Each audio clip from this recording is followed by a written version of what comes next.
It's one of the most famous streets in Canada, Wellington, right in front of Parliament Hill. Still blocked off now because this is what it looked like this time last year.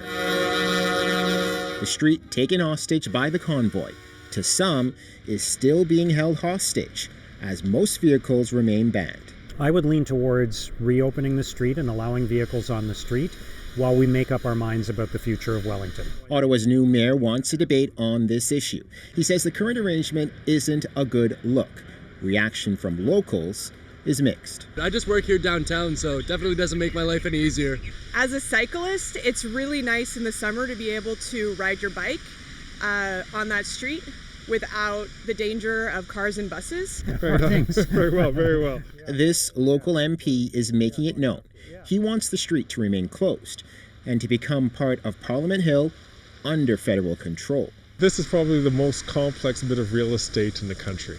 We can make things a little bit easier when there is one body that's responsible for making the final call on the entire jurisdiction. Behind me is the Prime Minister's office, which is protected by the RCMP. Over here, you have Parliament Hill, which has its own protective service.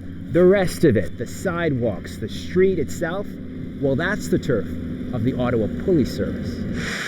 The Parliamentary Protective Service wants to have authority over this whole section of Wellington. At a parliamentary committee, the head of the PPS had this to say about how they would have prepared for the arrival of the convoy. Through you, Mr. Chair, the streets would have been blocked. There would have been no vehicles permitted to come up onto Wellington Street. The fate of this street lies with the city. It closed it, so it gets to reopen it.